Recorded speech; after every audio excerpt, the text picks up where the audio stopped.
Russ Quinn will be here. Russ Quinn. I've done that too. An hour before. Yeah, it's all.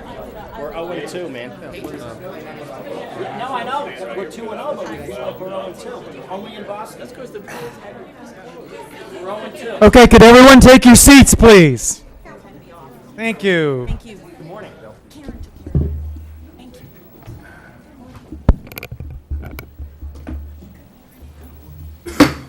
We'll go ahead and call this meeting to order, and everyone please rise.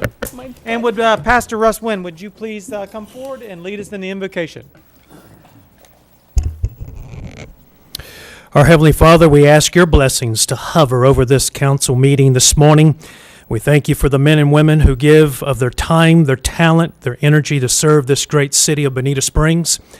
Provide them with the knowledge and insight as they address the various issues facing us today.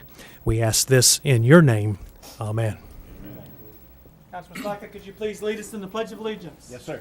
I pledge allegiance to the flag of the United States of America and to the republic for which it stands, one nation, under God, indivisible, with liberty and justice for all. Roll call, please. Councilman McIntosh? Yep. Councilwoman Martin? Here. Councilman Slakta? Here. Mayor Nelson? Here. Councilman Simmons? Here. Councilwoman Simons? Councilman Longcart? Here. All right. Good morning, everyone. Good morning, Mayor. All right. At this time, we're going to have public comment on agenda items. On agenda items only, please come forward. Good morning, Mayor, Council, people of Bonita Springs. 6A, 9/11.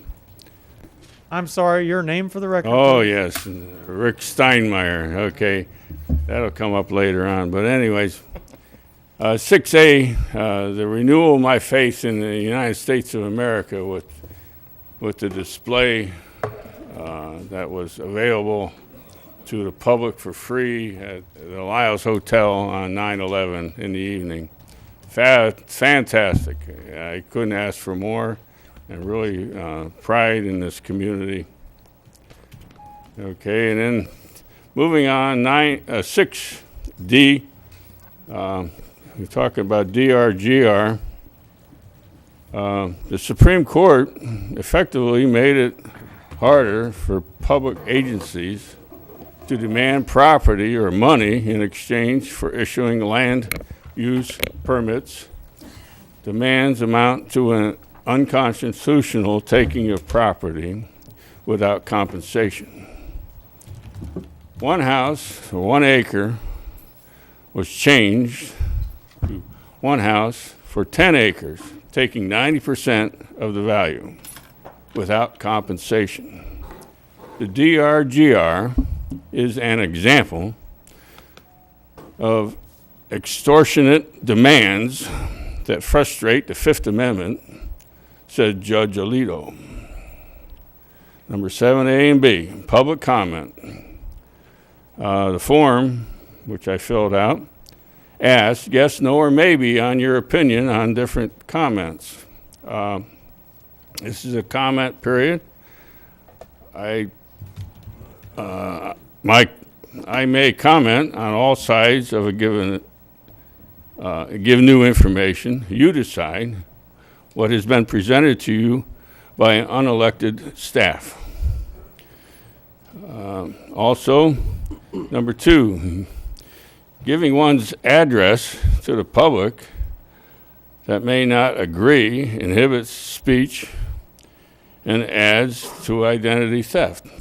Number 3, people prejudge everybody by their address. Oh, I could say, well, I live here, I live there, and they have an instant idea of what that person is or what they represent. Number 4, I'm here to tell the world that I'm not home. I'm not prepared for the thief. So you go rob my house because I'm here. And all the policemen are here protecting the mayor and the city council. So, and then on 11A, I see in the financial report that the state local and federal governments are slow in making their payments to the city. And I thank you very much. Thank you very much. Anyone else this time, please come forward.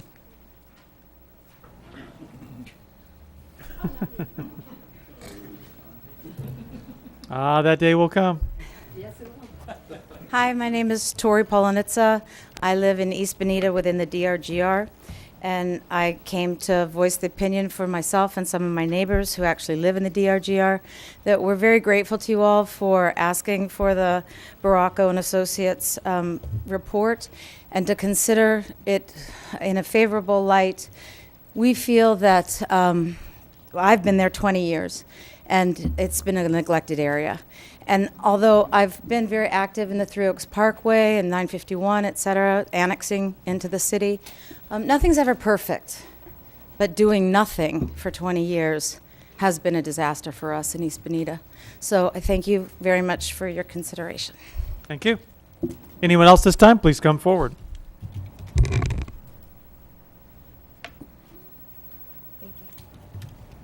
Good morning, Donna Stone.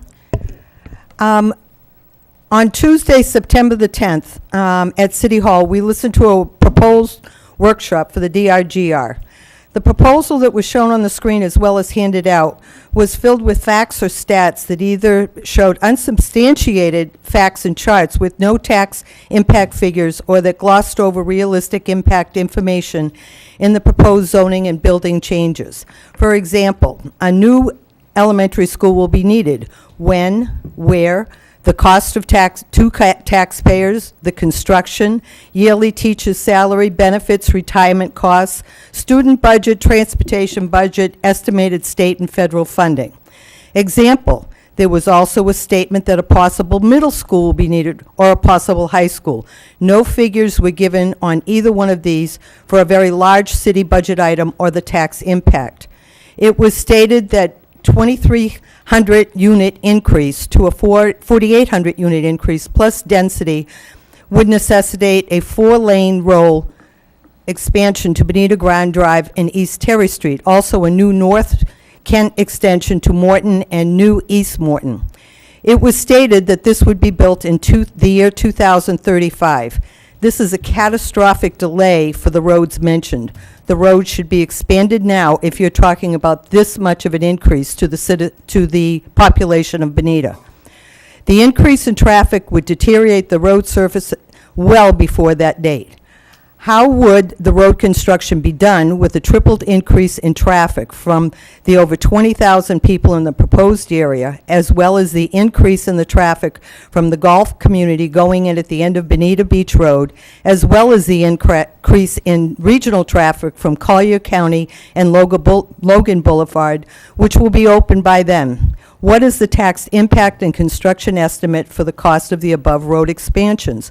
What is the state and federal funding? What state and federal funding will be available? What will the expanded road on Bonita Grand and East Terry do to the Kiel Canal, the dam, and the Imperial River? How will the expanded roads affect any conservation land or retention ponds in the area? Number 3, the report also did not show the impact to fire and police departments in Bonita Springs. One of the engineers stated that only 1 new policeman and 1 new fireman would be added for the 20,000 new residents. Really? I think that this is very short-sighted, and I would like to get some stats and figures.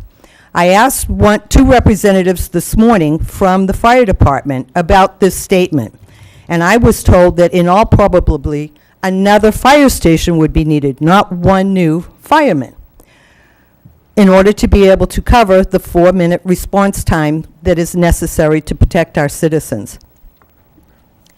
We have very little environmental impact on water use impact for 20,000 people, sewer impact, new roads and drains impact, floodplains, possible water treatment to offset natural water uses for lawn watering, and emergency evacuation impact.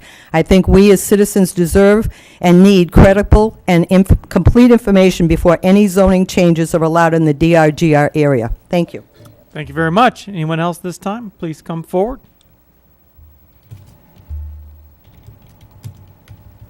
Everyone's so polite this morning. Even Eddie. Ladies first, I guess. Good morning. For the record, Nicole Johnson here on behalf of the Conservancy of Southwest Florida. The Conservancy did provide you with some comments that we emailed yesterday, so hopefully you had a chance to look at those. First of all, we really do want to thank the consulting team for their accessibility. We met with them several times. They were always available to answer questions and carry on discussion with us. So we believe that was extremely helpful, and we do appreciate all of their efforts on that. That being said, we believe that this Northeast Quadrant Plan really isn't the end of the discussion for the DRGR. The heart of the DRGR is really about getting the water right. And there are lots of plans out there, lots of studies that talk about components of getting the water right. The South Lee County Watershed Plan Update Study, the Estero Bay Agency on Bay Management has put in place different restoration goals. A lot of these plans, these studies were noted and referenced in the Greg Stewart and Carl Baracco study, but we don't believe that plan really truly addressed the issues. The Conservancy submitted a number of very detailed comments, but just to get down to the bottom line, we're concerned that the recommendation to create a brand new Imperial Community District allowing up to 3 units per acre plus bonus densities, which would equate to over 6,300 new units, prior to the city fully understanding the impacts that such intensification will have on watershed restoration, flowway enhancement, and downstream flooding impacts is not the way to go. In Section 6 of the plan, it states that the city undertook 12 drainage projects within the area in 2009. No flooding problems have been reported after completion, and that based on regular maintenance, no flooding is anticipated. The Conservancy does not believe that this statement has been sufficiently substantiated to support the assertion that an additional 6,300 plus units, along with intensification of commercial use, will not result in additional downstream flood risk. So we believe that the next step really needs to be a more comprehensive watershed management planning process. We need to determine what watershed projects need to be done in what locations in order to protect both the environment and the downstream residents. And only after such watershed planning has been completed should the city look at what lands remain available for development and at what densities and intensities. Thank you. Thank you very much.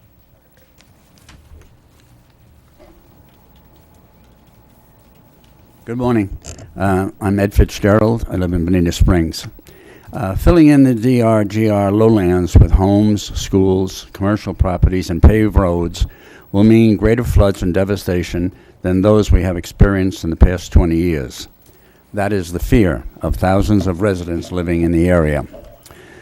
The consultant's report fails to respond to the sheet flow water as a major problem contributing to past floods, and they fail to provide details to solutions offered in several other concerns. For example, 1, saying that this development will comply with off-site discharge constraints to lessen the existing conditions is meaningless in that most of the development is underwater as an existing condition.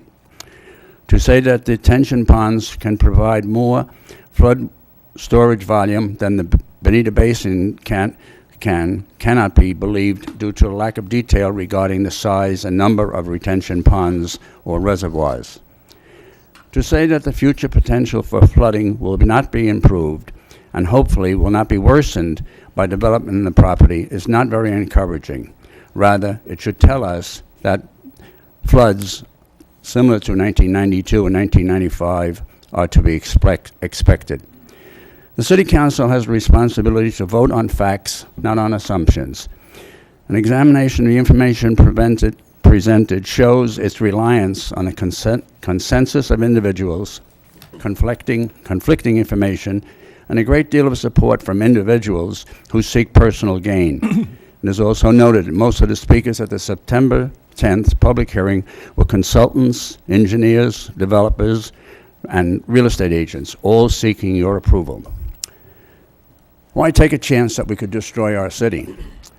The East Bonita Basin has been marginally holding stormwater and sheet flow ever since the time that Bonita was a small fishing village. If the DRGR were developed as planned, additional demands would be introduced into this basin, bringing more flooding and greater devastation. Homes and entire communities would suffer catastrophic losses, and Bonita Springs would again suffer the damaging reputation of being known as Bonita Springs, a city that floods. I believe also that a water management study, a complete water management study and recommendations be conducted before we approve any development of this magnitude. I thank you very much. Thank you very much. Anyone else this time, please come forward.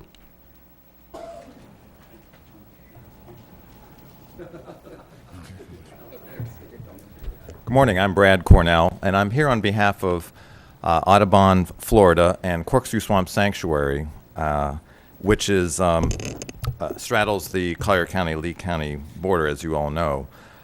We have been very fortunate in being able to work with the consultants, and we're very appreciative of not only the consultants' accessibility, as Nicole Johnson pointed out, but also your investment in planning and looking at what options we need to consider for Bonita Springs DRGR. I also want to say first off that if you may have received a draft letter from the Estero Bay Agency on Bay Management. That letter is not representative of their position or any of the groups in that organization. That was mistakenly forwarded to you as a draft and was never signed, so please do not consider that letter.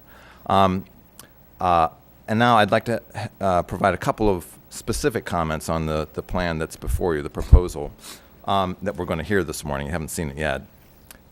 First, Audubon disagrees with the assertion in the plan that development is the answer to water quality and watershed restoration.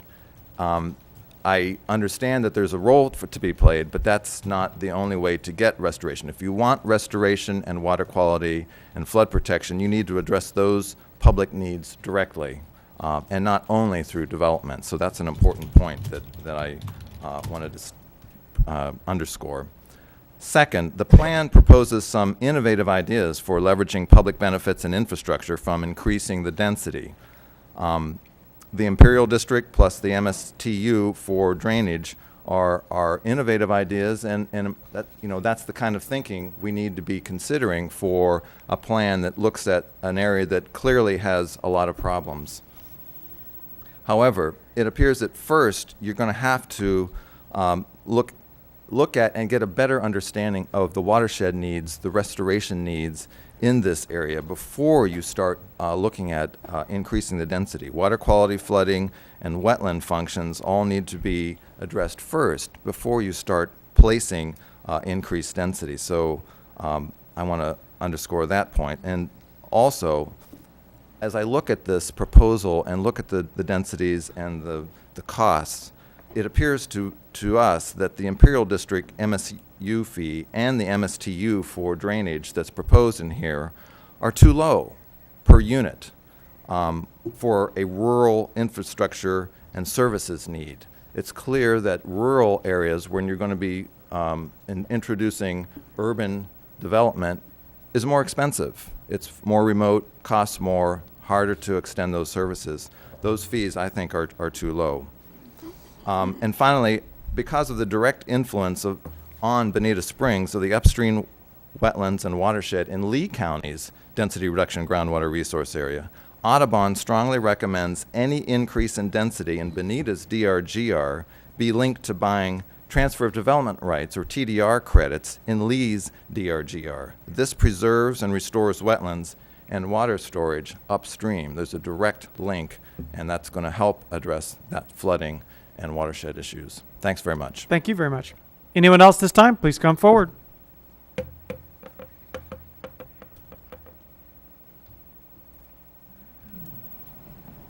Morning, Mayor, members of the council. For your record, I'm Russell Schropp with the Henderson Franklin law firm, here today on behalf of Bonita Grand Properties, which is the owner of what you probably would typically refer to as the Bonita Grand Mine, located at the north end of Bonita Grand Drive.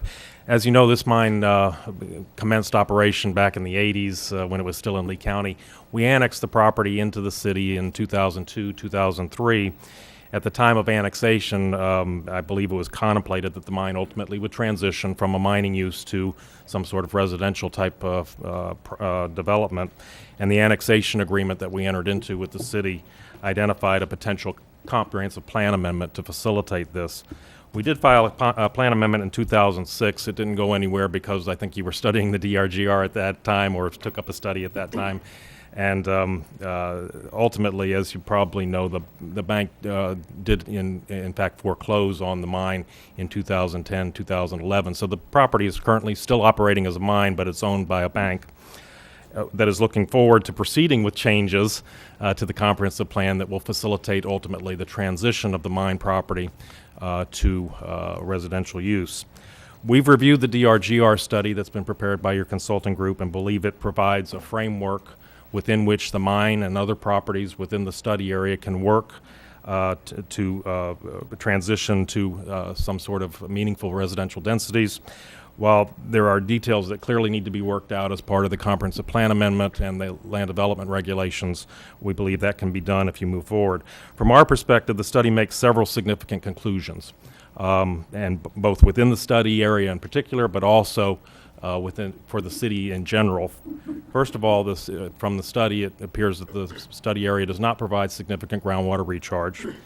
Most of the environmentally significant land in the study area is already in conservation or preservation easement. There is adequate sewer and water capacity to serve increased densities in the study area. The ad valorem, and I'll call it the tax ratio from the study area, seems to be significantly skewed. The study area comprises 21% or so of the city's land area, yet it generates about 1% of your ad valorem tax revenue. Moving forward with these recommendations, we'll not only be able to increase the ad valorem tax revenue that comes from this area, but also will provide additional fees to provide for new improvements. There's road improvements that are needed regardless of whether any development occurs within the study area. And if those road improvements are made, they will facilitate and will be sufficient to handle increased density from the area. And finally, and probably most importantly, the area can provide significant surface water management and surface water quality enhancements that would be of benefit to the entire city, not only the study area, but also the city in general. We'd encourage you to seriously consider and proceed forward with the recommendations of the study. Thank you. Thank you very much. Anyone else this time? Please come forward.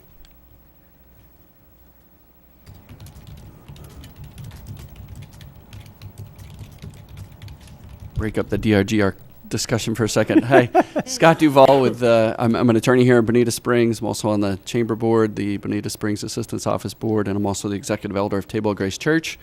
First, I want to commend you on a job well done for the September 11th Memorial. That was just a spectacular event, very emotional, just absolutely wonderful. And the memorial itself is a testament to our resolve and also just a wonderful reflection and place where we can go and remember the tragic events on September 11th. So thank you for everything you did on that, and staff did a great job. In regard to the annexation discussions, I know you've got 2 agenda items today with regard to annexation. I again want to just commend the council and you, Mr. Mayor, for your civility in the process. I know there have been a lot of comments thrown about, and I'm a little disappointed in hearing the latest comment in the newspaper about an annexation war. Annexation is a voluntary process, as you all know, and I think we need to do a better job of informing the public of that. And anything I can do to help do that, I'm happy to. And it just ultimately this is a decision for the landowners, and I think that's the benefit of annexation. What the folks north of us are doing is fine, and let the people decide. But I think the information is what's most important in the process and what annexation truly involves. So I commend you for your job on that. Finally, if you'll indulge me for 10 seconds to go off topic. In regard to the Table of Grace Church, I just want to let you know we terminated our contract last evening, so we won't be pursuing that zoning change. But I do want to thank you and staff, especially for all the time and effort that you put into that, and the interest that was shown in our efforts that with the Maria's property. I wish Jose and Maria best of luck. I talked to Jose last night. He was disappointed, but wish them best of luck. So Good. thanks for your time on that. Scott, thank you very much. Next speaker, please. Hi, I'm Deborah McLean. I'm the publisher of the Banana Peel. I am pleased to see on item D, it says, listen to and receive the DRGR report. I'm glad that no early decision without information that's being gathered is going to be made today. Thank you. Thank you. Anyone else this time? Mr. Flood. Good morning. My name is Phil Flood with the South Florida Water Management District, and I just wanted to come down today and hear the presentation on the DRGR report, and just wanted to remind you all that our staff did sit down with city staff as well as with the consulting team to discuss with them and some of our issues and concerns that might arise out of this, and share with them information that we had. Much of that centered around the drainage and the South Lee County watershed study that was conducted. And I just wanted to also remind y'all that any future developments that might come forth in this general area over here will have to come through our agency for what's been described by many as a rigorous environmental resource permitting process. And that process will ensure that there will be no adverse impacts on the adjacent property owners as a result of any development, be it expanded roads, commercial, residential type development out there. They will have to come up to have to develop a modern surface water management system, which will capture, treat, and store waters out there.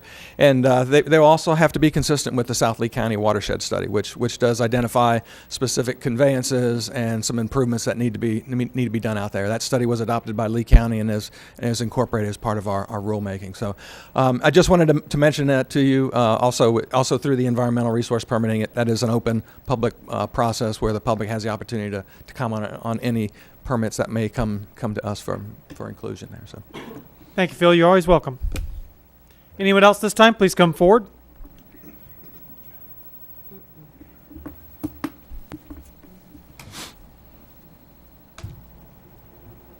Good morning, Dennis Gilkey for the record, Bonita Springs resident. A couple things on the DRGR. First of all, I think what we need to do is a comprehensive analysis, but that should be done with a comprehensive plan amendment prior to the zoning, which is a normal process that you go through and all local governments go through. I think what we found in Bonita Springs and in Lee County, that when we can leverage the private sector dollars with the public sector dollars, we usually end up with a pretty good product. We also obviously want to coordinate with environmental groups, and I in my career have done that many times, to go forward in a way that's environmentally sound and economically sound with the local government, the environmental groups, and the citizen groups. And I think that's a great opportunity now that you have in the DRGR. It's not let the government solve the problem and then figure out what the private sector does. Let's leverage the private sector dollars. Otherwise, if we hadn't done this in the past, we wouldn't have Imperial and Livingston Road. We wouldn't have had four-laning of US 41 with drainage going into the private developments. We wouldn't have had the flowway at the Brooks that was leveraged through that development process. So there are some great opportunities for you to leverage the dollars that come through the private sector and go hand in hand to solve the problems. The flowways, the drainage is important.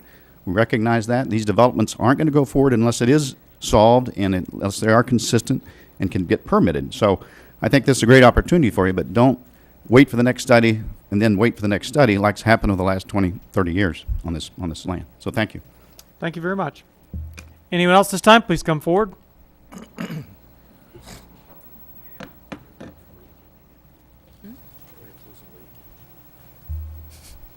Good morning. For the record, Fred Parton, Executive Director, Bonita Springs Utilities. It's a pleasure to be here with you this morning. First, I want to say we reviewed the study. We've met with your consultants, and we reviewed past studies. And it's solid science that's behind their reports. I would agree with prior speakers. Doing more of the same, which is nothing, is not the answer. We really need to step back. We need to clean up that area and give property owners the opportunity to make improvements. So I want to make myself available to you if you want to meet out there, receive more information. Thank you. Good. Thank you very much, Fred. Anyone else this time? Please come forward.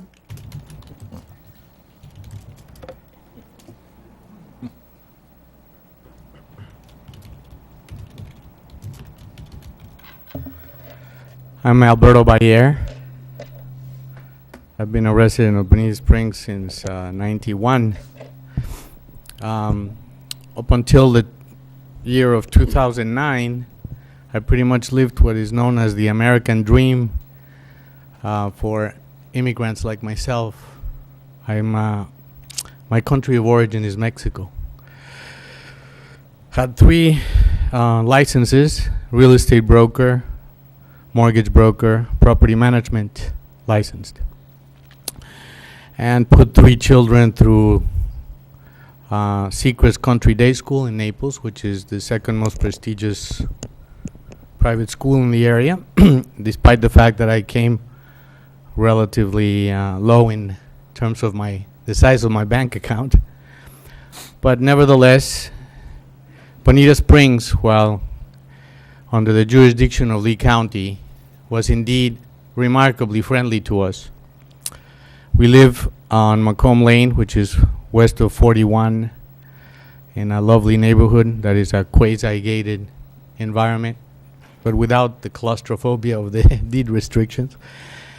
And then I went in front of the elected council in 2008 to bring to their attention that I noticed discrepancies in terms of the manner in which the plumbing pipes were installed by Rogeli Plumbing, which is the subcontractor that the general contractor of the project, Bonita Springs Utilities, had dispatched to do the installation of the pipes to bypass the septic tanks, not only in my own property, but also in other properties that I managed for investors that I had acquired real estate for and for whom I property managed. The elected council referred me to speak in front of the board of directors of Bonita Springs Utilities, at which time I asked simply for them to favor me with the permit number and the file an inspection so that I could then approach the inspector that had failed to find the discrepancies that I identified. I never did receive that. I only received a letter from Attorney Don Thompson asking me to submit all other correspondence in writing. And nevertheless, I never received the request that I made in writing for the permit number and the final inspection. 3 weeks ago, I befriended, or a month ago, I befriended the new owners of the house immediately next door and mentioned to them that I had noticed discrepancies in the subject installation on that property because an investor of mine had bid to purchase it at one time, and I had raised the discrepancy as part of what my responsibilities per my code of ethics were to my investor. It turns out that they were not connected to the sewer pipes. They were on septic. How many homes in Bonita Springs who are paying assessment for the disposal of the sewer might also have that same predicament? I'm still waiting for that final inspection on my case and for the permit number so that my property can be one of many that will be then looked at, as well as the rest of the pipeline under my management. And then we will likely raise the fact that there's a huge discrepancy here that I've been trying to bring to all's attention and that has gone to deaf ears. So I have engaged the media now, not only locally but also internationally. I've informed in an investigative report, significant prestige. Okay, Mr. Bayer, as you know, there was a couple other more times, and you can finish up during those periods. Thank you very much for your comments. Anyone else this time, please come forward.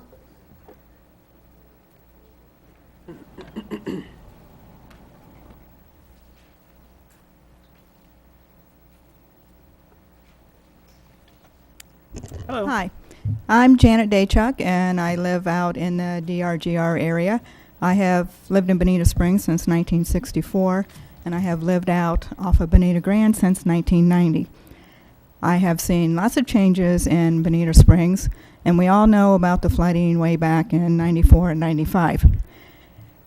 Where I live on Bonita Grand, we were high and dry. We had no flooding. We all know that the flooding was like from Beach Road to East Terry Street. With the improvements of the road, I believe that'll help with the sheet flow and the flooding that way. I think the gentleman who did the study did a very fine job. I agree with it, and I think we should go through with the changes. Thank you. Good. Thank you very much, Janet. Anyone else this time? Please come forward. Seeing none, we'll go ahead and then end public comment at this time. And let's see, we're at presentations and proclamations. And if you would be ready to hand those to me. Okay, I'd like to ask representatives, if there's a representative from Legion Post 303, you can come forward. Eagle Bay Construction, the Bonita Springs Fire Control and Rescue District, Scott Anderson, and the Lee County Sheriff's Department, the entire department. Go ahead. Come on forward. Oh, bring them all in. They look good, don't they? Good to see you. They look great. Thank you. Awesome. Hey. Good morning.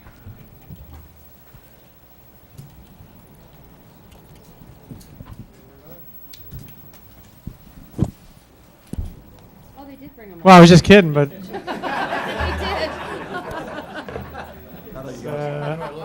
I know. Is there a bus out there? Come up here. Stand up here There behind isn't. them. All right, everybody just come on around here.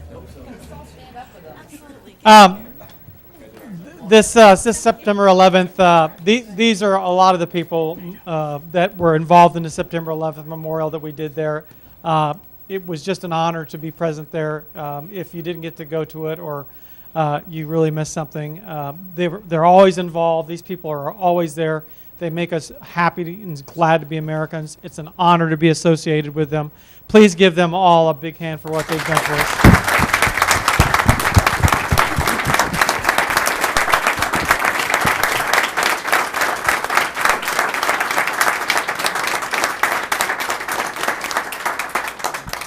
And I'm going to read just once here, but just for Adam here. In appreciation of your dedication to the September 11th Memorial, the efforts of your agency and individuals have assisted the city of Bonita Springs to preserve an important part of American history and remind the future generations of the unrelenting American spirit. Again, all of you are going to get copies of these. This is for Eagle Bay Construction. Thank you very much. Bonita Springs Fire. Bonita Springs Fire. There you go. Thank you, sir. Scott Anderson. Scott, thank you very much, sir. Lee County Sheriff's. Captain is on your right. And the Lee County Sheriff's Department. Again, thank you for all of your cooperation, all your help. That was just an awesome time and made me very proud, made the entire city of Bonita Springs proud, the entire country proud. Thank you so much for everything. Everybody again, please. Thanks, guys.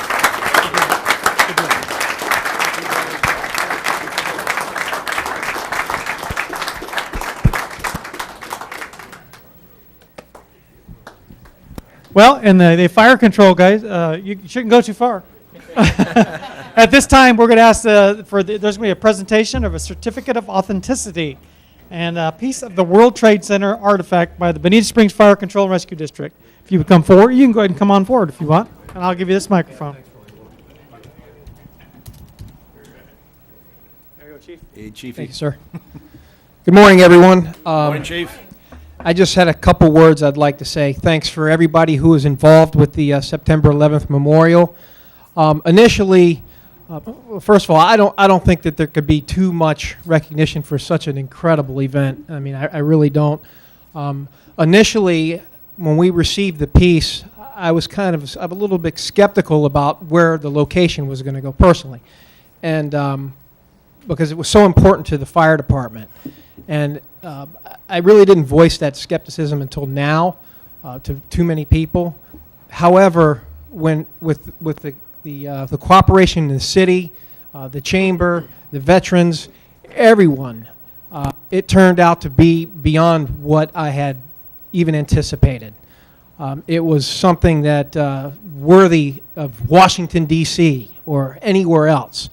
It was just, I mean, I can't say it enough, but it was so spectacular that that it's something that's ingrained in my memory forever, and is a tribute to this cooperative that we have in this city between the fire department, the veterans. Every single facet of this community is very impressive in the way we work together. And actually, someone said to me the other day, you know, I go throughout, one of the people that I deal with in the fire department, he goes, I go throughout the entire country, or actually state and parts of the country, and I deal with many municipal governments. I deal with many different fire districts, independent, dependent, city fire districts, and he said that this is in the top 2 that he's ever seen as far as the way a community works together. And I tend to agree, and that's very impressive. So enough of my pontification, and I will start with we have some certificates of authenticity for the City Council. We'd like to start with City Councilman Dr. Stephen S. McIntosh. Along with this, we do have a piece of the artifact that we are going to be given the City Council. Wow. Yes, sir. Councilwoman Janet Martin.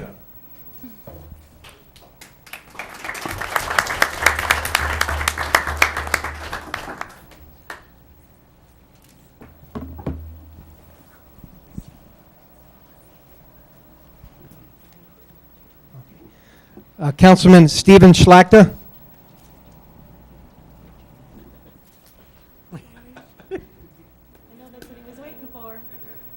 Wait, photobomb. I know. Sorry. Thank you very much. Can't take me anywhere. Chief, thank you. Yes, sir. Yes, sir. Councilman Peter Simmons.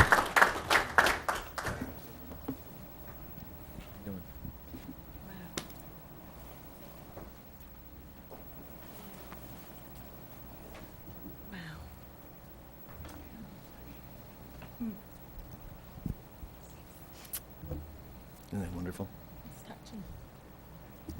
Councilwoman Martha Simons.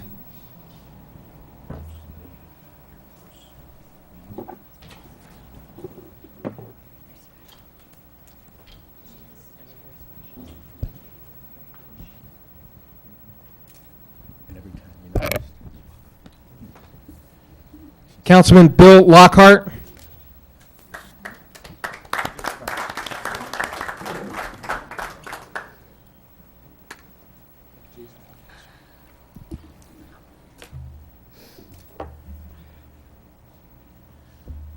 Mayor Ben Nelson.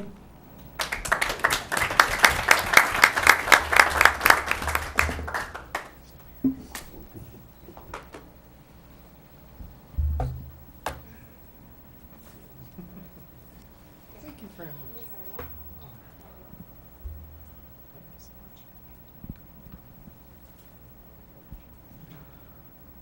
I gotta check behind it. Oh.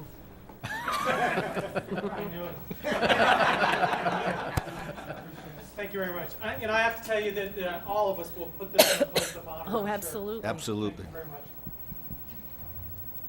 much. City Manager Carl Schwing.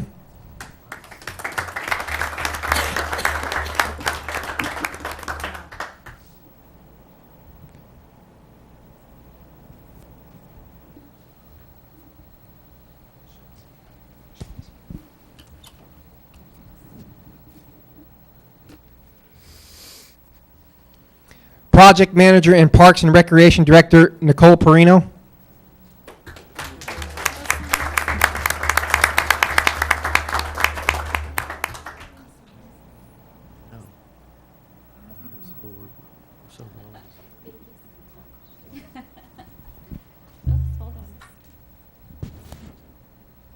It's hitting me more than I thought it would. City Communications Manager Laura Taylor.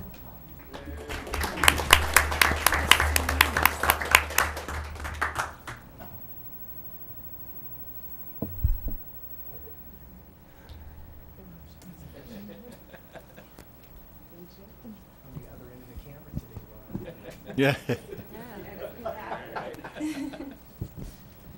Veterans Advisory Committee Chairman our own Bobby Hunter.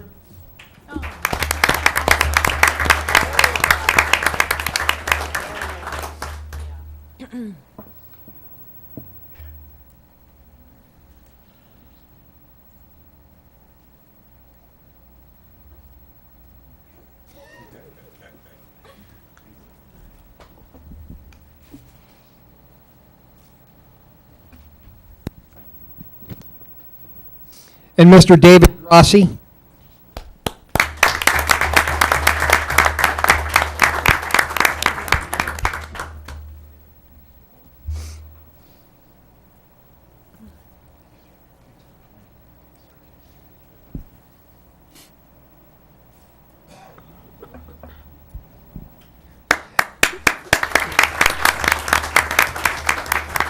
That is not everybody we would like to recognize because the list is long.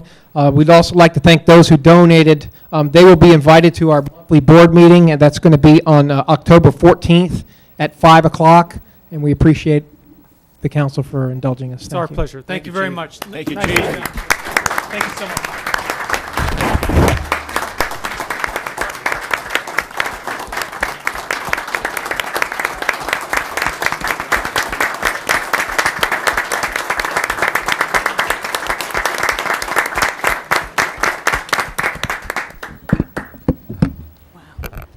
Okay, at this time, we're going to have a presentation regarding the Big Brothers and Big Sisters program.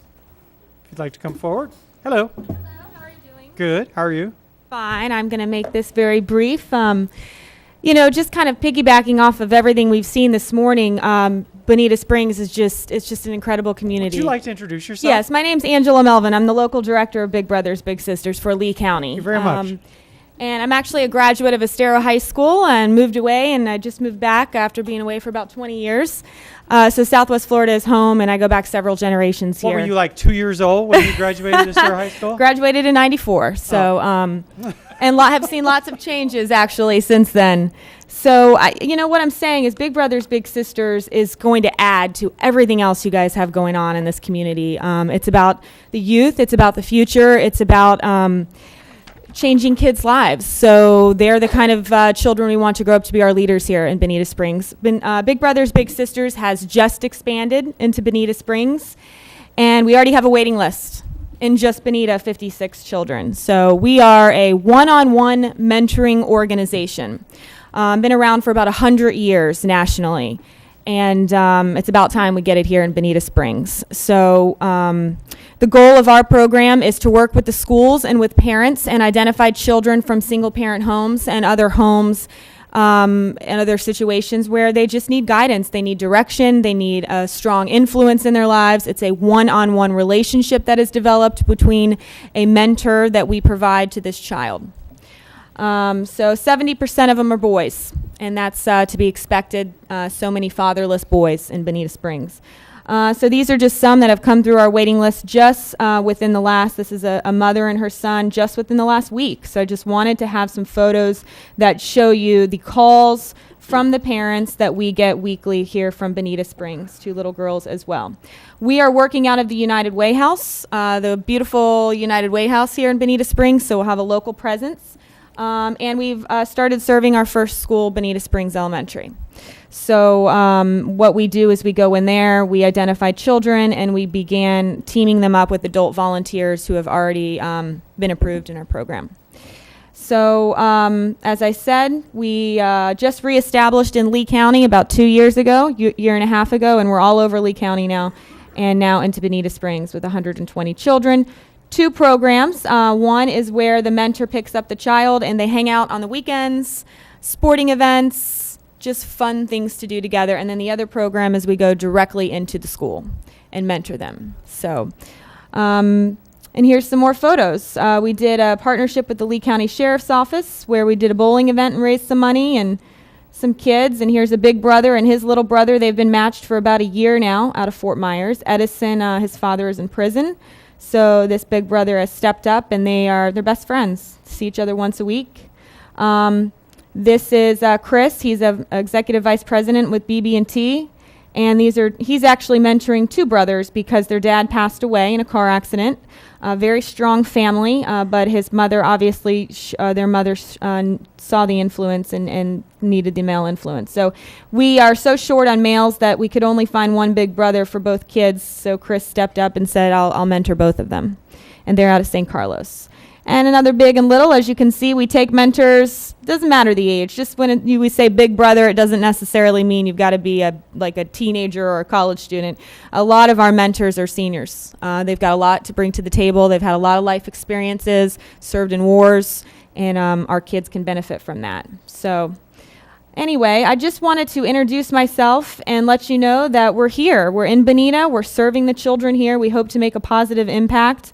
We absolutely need mentors, and if you could just help spread the word and just know that, I'll be around. I'll be at the chamber events. I'll be hoping to work with local businesses as far as recruiting and raising money and just hoping to grow the program here. I think we've got like 8 kids now in Bonita, so, we've only been here a month and a half. Obviously want to hopefully, grow that as much as we can over the next year, so. Thank you so much for letting me speak. And if you have any questions, Mayor Nelson or anyone else. You got any questions? Yeah, go ahead. I'm just curious, I may be way off base on this, but Sure. is Collier County Big Brothers and Big Sisters still in place? Pardon me? Are they still in place? The Lee County Big Brothers, No, Big Sisters? no, the Collier County. Oh, yes, the Collier is a separate Big Brothers, Big Sisters. Yes. Actually, we're all under one umbrella organization, which is Big Brothers, Big Sisters of the Sun Coast. And there's 10 counties under there. So Lee County and Collier County are under that same corporate approach, but we have our own separate board of directors and same different budget and all of that. Yeah, I thought financially they were in Yeah, trouble we're years ago. separate budgets now. Yep. So Good. If someone wanted to be a big brother or big Yeah. sister, what should they do? Should they contact you? Or? Absolutely. I have some brochures. I was going to go back to the screen on the thing, but I don't think it's here. I don't know what All I did right. here. But If you would leave some absolutely. I have a bunch you're of welcome to. brochures on the back of the table as well as my business cards, and you can always just go to Big Brothers, Big Sisters of the Sun Coast, Google it, will come right up. And I just thank you for your time. We're really Thank happy you. It's to a be really here. important program, and thank you. I'm so Yes. glad you're in Bonita Springs. Thank Thank you so much.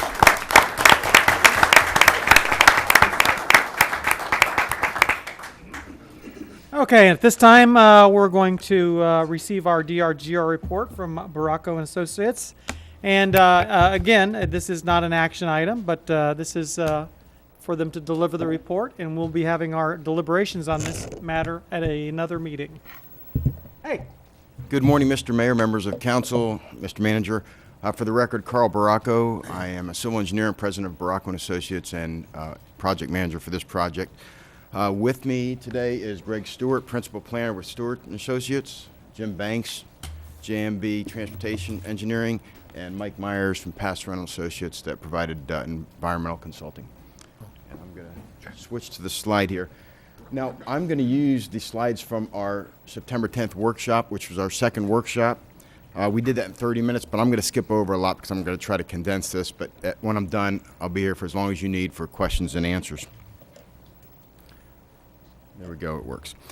Okay, starting off, it's important to understand that the specific area the recommendations address is the program area, 3,586 acres, and then a little larger area is the study area, which is 4,903 acres because they're so intertwined.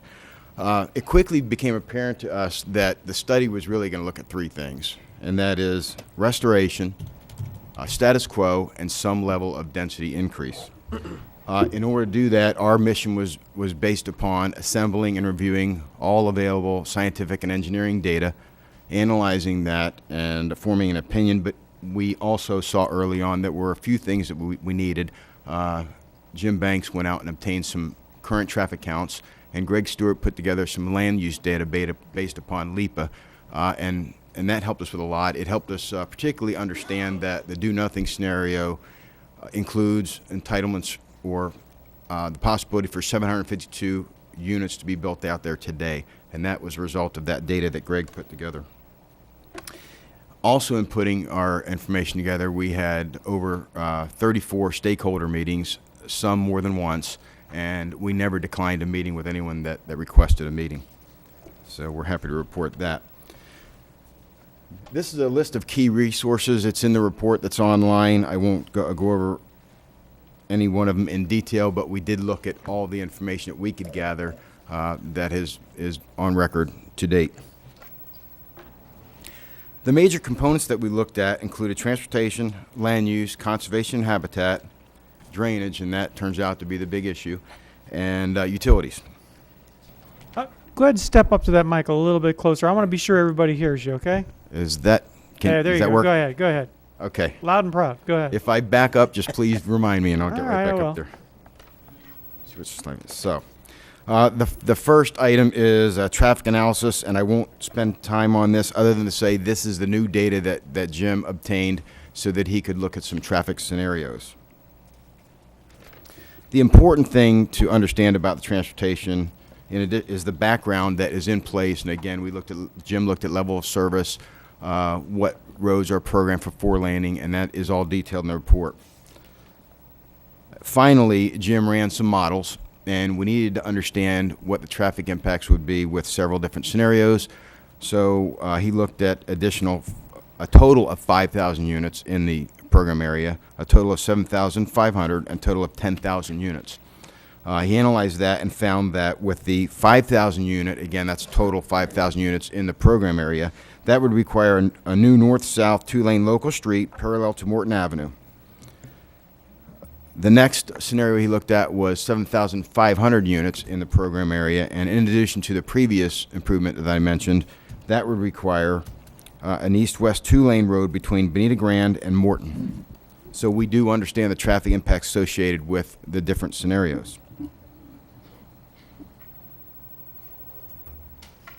Next is a slide on the new data that Greg put together. And again, it's from this data that Greg concluded that currently there are 752 units that could be built in that area.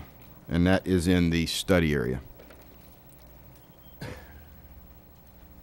The next slide is a list of all the existing land uses. It's pretty straightforward. Again, all this information is in the report, so I won't take a lot of time and spend on that other than the middle bullet on this slide. I think it's worth mentioning that there is existing high-quality habitat on the perimeter, and if you look at the aerial photograph, within the white outline, to the east is a green strip, and to the northwest is a green area. Those areas in our report are suggested to remain, and most of it's protected at this point as well.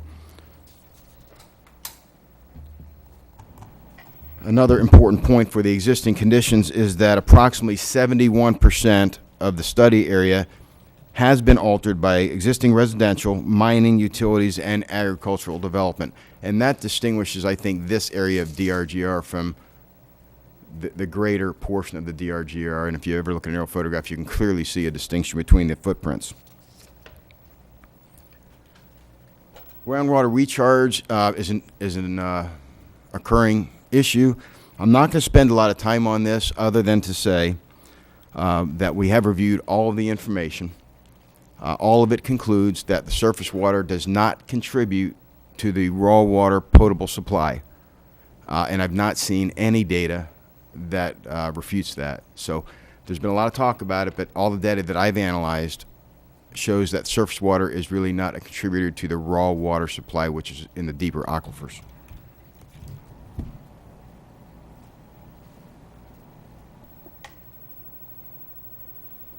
That brings us to drainage, and I'll probably spend most time on this topic because in all of our workshops, in our meetings, drainage is reoccurring.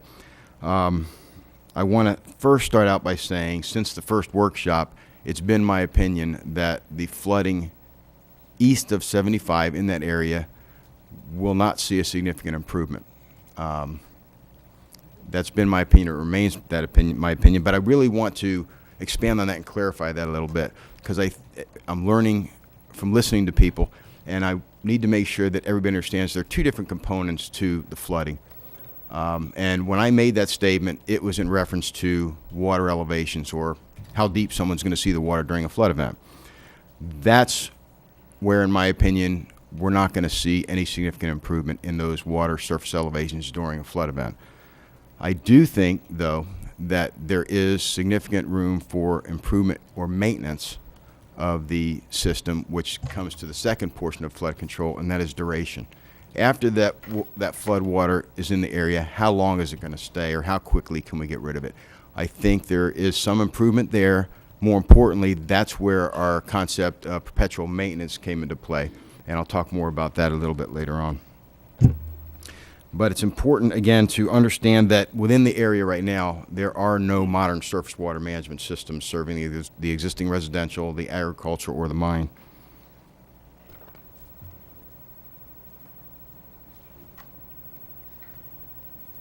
I am on the right slide.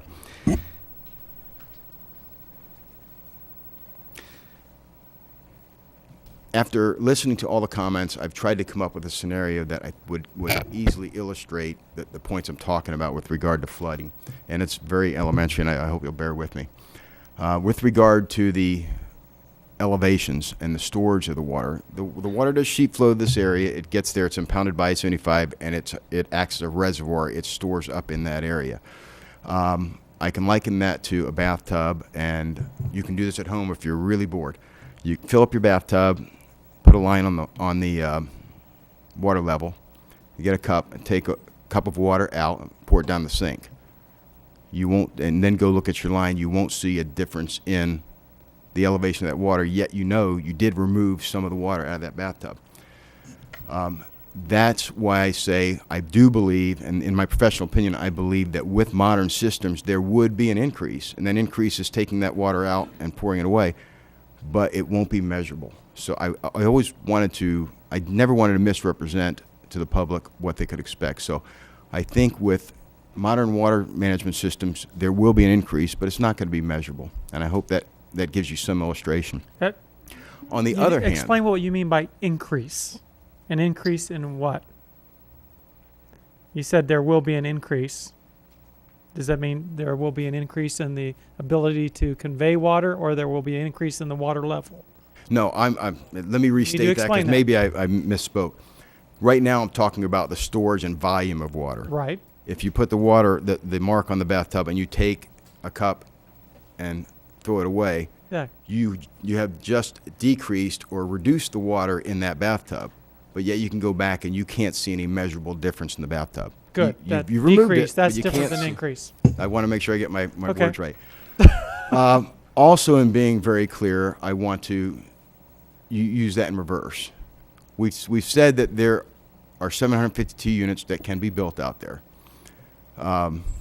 If they're built without a water management system, each homeowner is going to come in, import fill, build a pad, reduce storage, and build their home, again, with today's condition.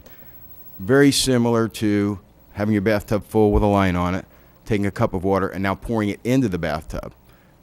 You know you just put water in that bathtub, but you've not seen any measurable increase in the water in that area. So to summarize, in my professional opinion, if this area is developed with modern water management systems, there will be an improvement in flooding conditions in the stages, but it won't be measurable.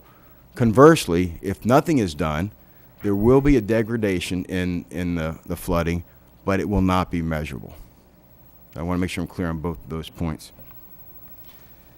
I'll use that same analogy with regard to now the duration, because I think that's where we can make some improvements, and that's where the maintenance comes into play. Again, with the bathtub, you fill it up, put a line on it, open the drain, and time it to see how long that bathtub takes to empty, and you have a certain time. Now you fill it up again to the same line, take a very thin piece of cloth that clearly passes water into the faucet, put it on the drain, open it up again. It's going to take longer to get out.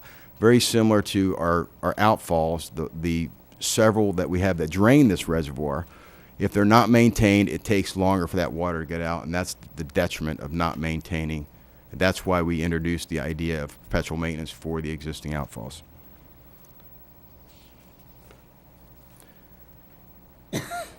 Not sure what the error message is, but I'm going to try to go through that. Water quality, I think, is pretty straightforward. The area right now has existing residential without water management system, agricultural, and mining. And when we talk about water quality, we're talking about daily events. The small rainfalls we have every day, the water hits the ground and it runs off. Right now, that runoff is attaching, pollutants are attaching itself to that runoff and it's leaving the site. The residential and agriculture are two of the highest generators of some of the pollutants that we're concerned with. That's today's condition. With modern systems, there would be treatment systems put in place, and we actually, for this area, raised the bar so that the pollutants would have to remove an additional 10%, so that we would see a net increase in water quality after development of the entire area. Central water and sewer, because this is currently in DRGR, Bonita Springs Utilities cannot plan to serve it because it's not supposed to have central water and sewer. So there is no formal plan in place, but I have had discussions with their engineers. And while there's no formal plans in place, they did have ideas in their heads to eventually serve this area if there was a change. So I think we know that BSU, if there's a change, could serve this area with central water and central sewer. And the other thing I wanted to mention, with regard to those 752 units, most, if built, would have to rely on septic systems in that area, which would introduce some undesirable results. The next few slides are qualitative analysis and not quantitative. And I'm not going to go through them in detail. If you have any questions, I'd be happy to answer them. But they really look at quality of life, infrastructure, and economic considerations. And I'll step through them, but I think it's fairly clear they are in the report. I'd be happy to come back to them if you'd like. That brings us to recommendations, and Principal Planner Greg Stewart will review the recommendations, and I will come back up and go over some conclusions. Thank you very much. Morning, Mr. Mayor, fellow City Council members. Greg Stewart for the record. From the analysis, we have a number of recommendations. Certainly, the key finding is that the DRGR land use is not congruent with the underlying policies. Specifically, you know, as Mr. Bracco said, there is no substantial groundwater recharge for potable water systems, and that the city is running out of land when you look at it on a 20-year time frame. So our recommendations are as follows. First, correct rather than amend, but correct the future land use map to fix the approximately 520 acre medium density residential, the moderate density residential, the low density residential, and classify the lands that are actually public and semi-public, such as the school site. And then when you look at the medium density and the moderate density, that's Morton Crest, that's Citrus Park. There are a number of residential subdivisions that need to be reclassified, and in so doing, you'll be consistent and compliant with Chapter 163. The second recommendation is, yes, to amend the land use map for approximately 2,159 acres, replacing DRGR with a new Imperial Community Land Use District that's described. That is at 3 units per acre with a half unit per acre bonus density. Again, the details are in the report. As part of the future land use map recommendations, absolutely, if you're going to increase density, do it as smart growth, have mixed use overlays, you know, for neighborhood supporting goods and services. We are also, as part of our recommendation, showing a core business overlay for long range economic development purposes. So that's not neighborhood, it's more hospitality, research, education, that type of thing, corporate headquarters. The next recommendation is as part, if you want to go forward with increased densities, to develop a new municipal service unit fee. And the fee basically is above and beyond any impact fees. We came up with $5,000 per unit. If you want to go forward with this, that number can be revisited. Again, this is just a broad framework. There's a lot of space for detailing. We are also recommending, as part of the land use map classification, currently your rural estates is at 1 unit per 3 acres, yet in the DRGR there are 1 unit per 5 acre plats, 1 unit per 1 acre plats, and 1 unit per 3 acre plats. So one of our recommendations, again, to clean up the map, to subclassify rural estates to recognize the underlying plat.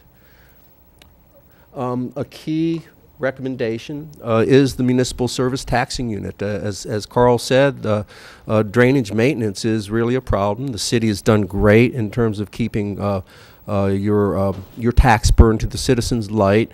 However, to the detriment, there can be more money thrown into drainage, both maintenance improvement projects, and maybe if there's money left over to some of the obligations for your water quality treatment programs.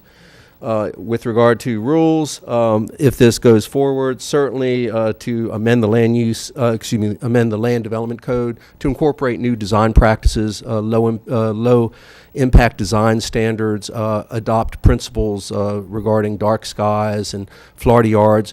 There's a whole series of amendments that would dovetail with any improvements into this area.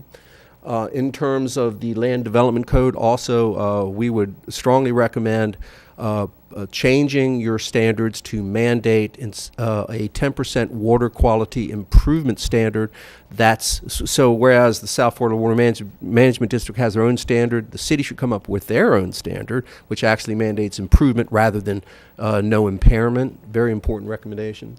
And again, back to design standards as part of the construction aspect of your LDC to formally incorporate specific standards from the LEED program, not necessarily stating that you have to be certified, but the city can adopt those standards to make green development more meaningful and desirable.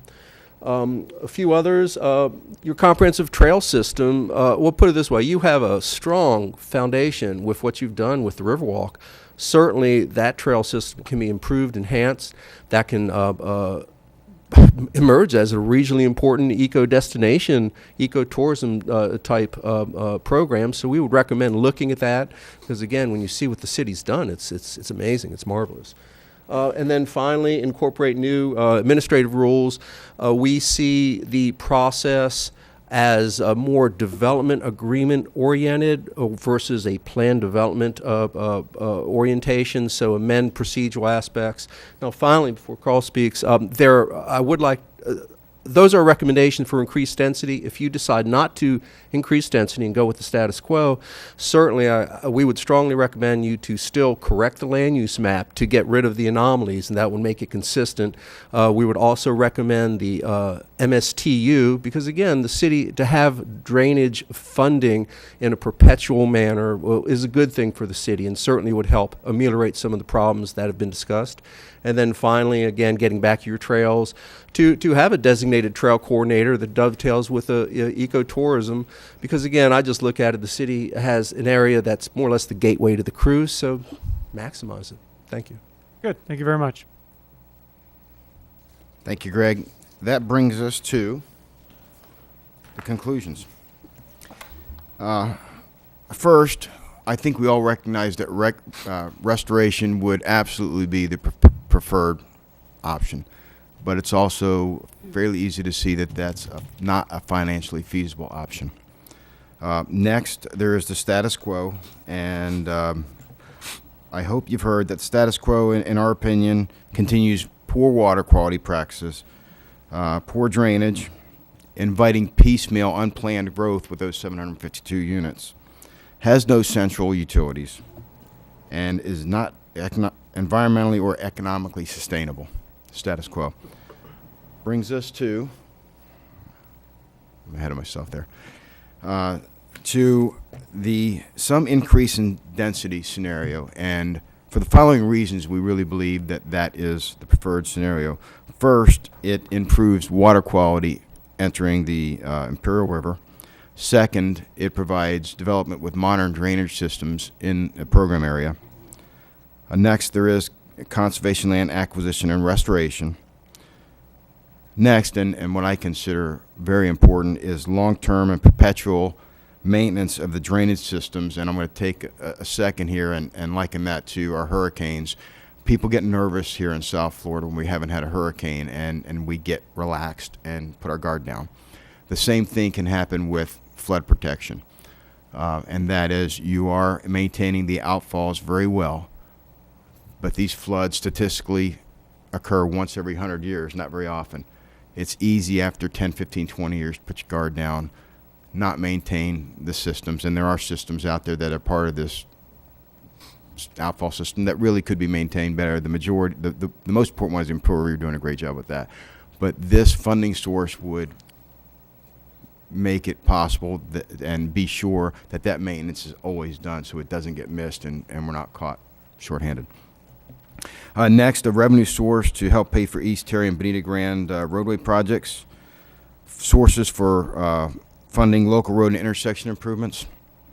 And sources for trail and landscape and streetscape. So, in summary, from an engineering and a planning perspective, it's our team's collective professional opinion that restoration, while most desirable, is not financially feasible. That status quo, given the existing conditions of the area and entitled units, is not sustainable or desirable. And that some level of density increase with modern drainage systems, central utilities, is the preferred option. The exact density may vary so long as there is enough density to make that plan financially feasible. That's the end of our report. Our team is here to answer any questions you might have. Thank you very much. Council, do you have any questions for either Greg or Carl? Anything? Yes, go ahead, Peter. Good morning. How are you? Good morning. You had indicated no measurable difference, and I know, when you're talking about a lot of water, what are we talking about here? No measurable difference. Can you fine tune that a little bit? That's why I tried to give the example. If you're a resident and you experienced the 1995 floods, that's really not a good example because there have been some improvements. Let's say the 2005 floods. If we had the same rainfall event in either scenario, you wouldn't be able to go outside and see a different watermark if you were a historic mark that you remember from being there. So yet we know that there is less of a flooding problem. It's just not enough in a 200,000 acre drainage area or a 300 square mile drainage area to be measured. Did I answer your question? Well, sure. I mean, could we say that was clear as mud? But I guess we To kind of put kind of maybe a finer point on that, your point is that the watershed is gigantic. Yes. Like a la the bathtub. And that the area that we're talking about, no matter what you do to it, you could remove the whole thing and it wouldn't have a substantial effect on what happens in the flooding. Yes. Okay. How's that? Oh, no, that's good. Okay. I like that. But also, there are byways and areas that could be dredged, for lack of a better term, cleared out to improve drainage. I believe the improvement will come in the discharge of water. What we have east of 75 is a big reservoir. I don't think we're going to add enough storage to significantly change the elevations of water in there. The thing we can do is try to get rid of that water quicker and faster so that the stages are there And you for had short duration. mentioned the sewers, and there would be issues. Can you elaborate a little bit more on that? That density brings the opportunity to have a sewer system where the Right. lack of density Okay. doesn't allow a sewer system. Yes. Correct? Right now, according to Greg's database, there are approximately 752 units in the study area that could be built. If they're built, the only central sewer system they would have available is the Citrus Park system, which is a private system. So the majority, if not all of those units, if built, would have to be served by an on-site septic system. Conversely, if there is a change, and after build-out of the density and the change, everything would be on central water and central sewer. Thank you. Good. Steve? Yes. You mentioned Citrus Park. Since they're not hooked up to the BSU system, clarify for me, what kind of a player are they in this? And do they have to hook up to it if we increase the density? We've had meetings with them. I don't think they would be forced to. The idea is, though, at some point in time, it would make financial sense to have a change in that area, and at that point, it would be prudent to remove that system. It's aging, and then have that area served by BSU. Mm-hmm. Thank you. Good. Stephen? Yeah, I don't want to mislead Councilman Slachta, but I know Mr. Farrar's here, and we had a conversation with the Citrus Park people. I don't mean to misquote you. If I have, please tell me. But I think your comment was they have no interest in making a change this time. Is that correct? Thank you. Okay, good. Any other questions? If I may add, though. No. Their system has capacity and is in good working order, and what we've asked for. Brian, I'm going to ask you to come on up to the microphone. Why don't you just do that? I'm sorry, Mr. No, Mayor. that's all right. That's all right. That's good. Thanks. It's all good. Well, most of it. Good morning, Brian Farrar, BCF Management Group for the Citrus Park residents. We did have a meeting a few short days ago, and I did describe to Steve that in actuality, the Citrus Park system, both water and sewer systems, are in good working order. They have a significant capacity available to them. We've recently extended DEP permits and actually just put a RO system in place. So their capacity, their system is in good working order. We appreciate that, and we have no immediate needs to change that present system and/or work through that process right now. But we're fine. But as Dr. Steve has indicated, they have no interest in changing, regardless of density. At present, they enjoy the opportunity of managing and operating their own system and don't feel the need to, I would say, step into that arena just yet. Thank you. Good. Thank you, Good. Mr. Mayor. I'm sorry. Yes, no, it's no problem. No problem. Any other questions? Anybody have anything? Yes, Martha. Of course. It's okay. Of course. Okay. Thank you very much. I just wrote down a couple things that were said and that are in the report, and one is how quickly can we get rid of the water is a concern. And when we had our 1995 study, we've done studies. We should have PhDs up here over the last, about the DRGR. They should give one for that, for all the stuff we've had to read. But it's good because it is a large portion of our city. Before I got in city council, Greg Rawl was hired by the city to do the DRGR hydrology report.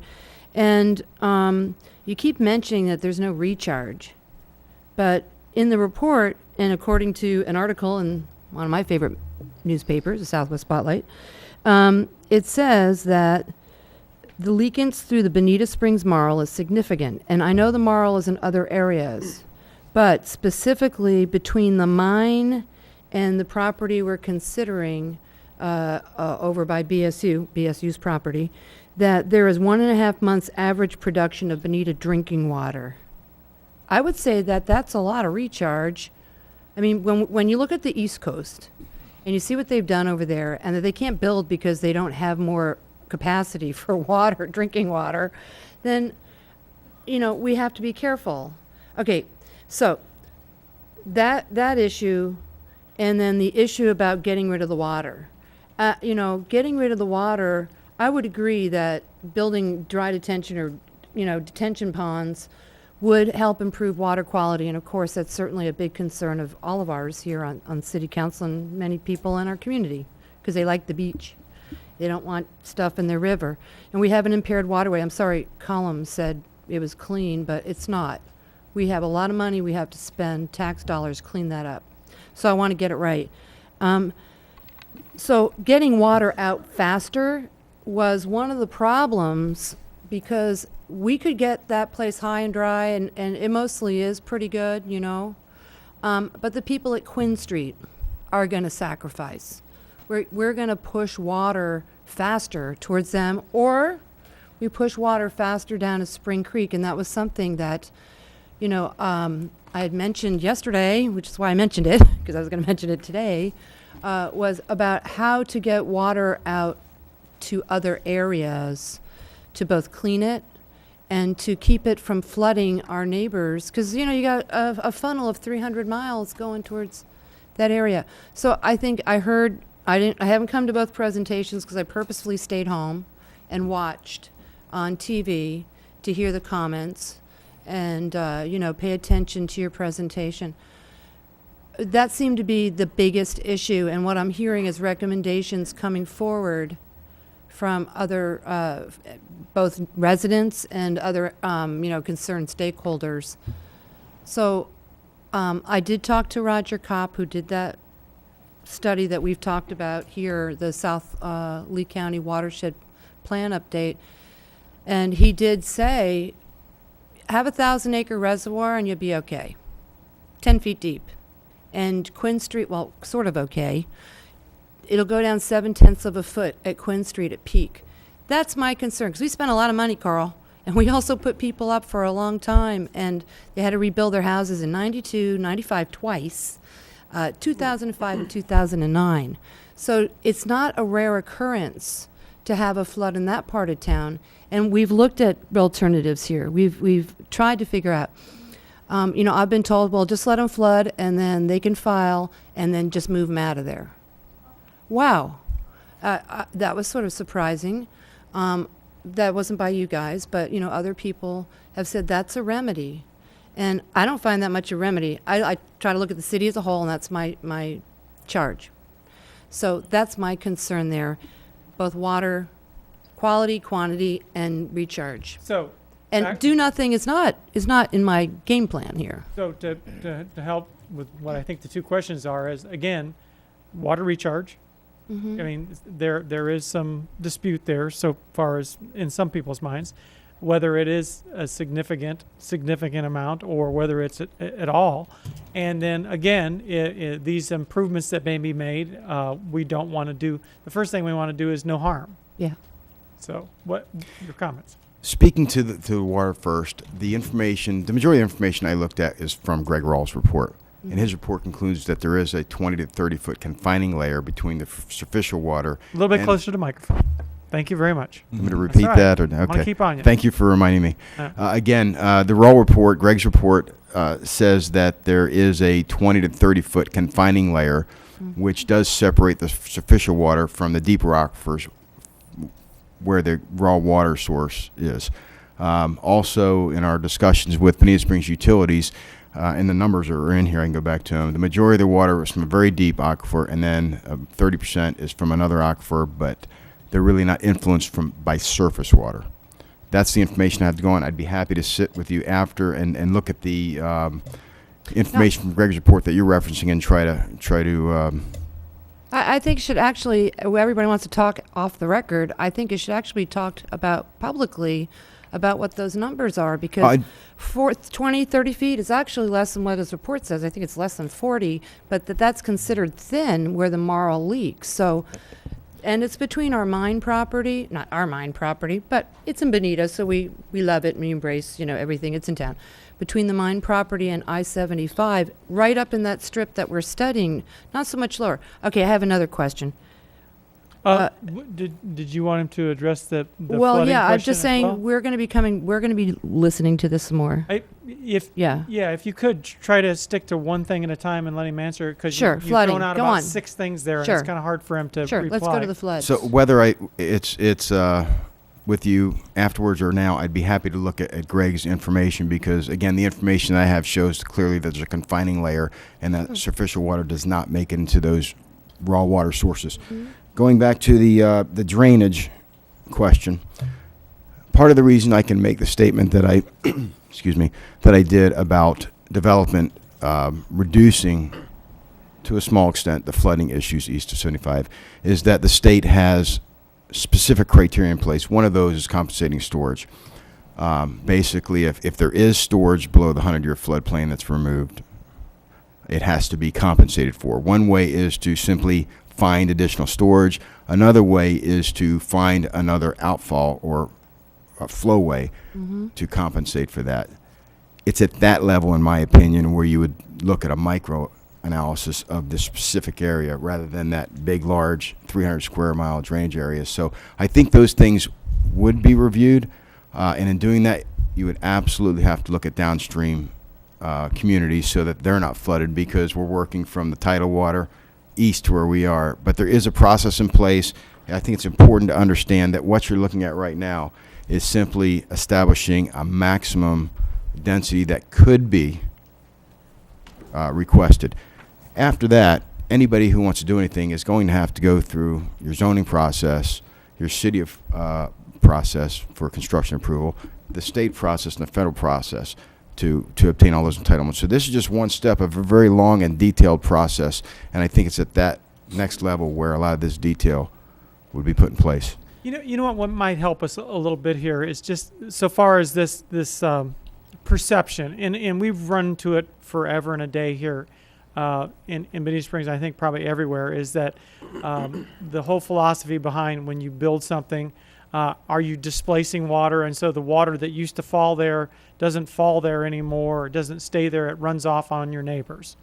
All right, I mean, and so I think that's what some of the perception is that, oh, gee, I live right here, and before that place was built, I never flooded before, but now I'm flooding, which we hear a lot about, and I don't put much credence in that. I understand the emotional content, but it may not have really any correlation. Can you kind of speak towards that? And I think that'll help, along with, I think, a separate issue, which is the sheet flow, which has nothing to do with the water that falls on there. And I guess probably you need to identify or kind of speak towards the fact that whether the property is elevated or not elevated, when the sheet flow comes across it, it comes across it. Right? So if somebody builds there, and hold on, if somebody builds there, how will that be accommodated? I'll try to take that, and if I miss anything. Yeah. Right. Sheet flow is simply how the water makes it from where it originates to where it's impounding east of 75. And it's basically a conveyance. In South Florida, our land is very, very flat, so the majority of the initial runoff has to sheet flow across flat land rather than making it quickly into some natural conveyance. But the sheet flow is not the cause. The sheet flow is just what generates the water. The cause is the impoundment at 75, which then stops the historic sheet flow, impounds it east of 75, and now that water has to stack up and find its way out of one of several outfalls. I answered part of it. I'm not sure I answered the entire thing. All right, go ahead. With regard to development criteria, the city, have standards for design of new systems. The Water Management District, the state, also has criteria. They generally look at a 25-year storm, a 100-year storm. Those are statistical rain events that are based upon historic data.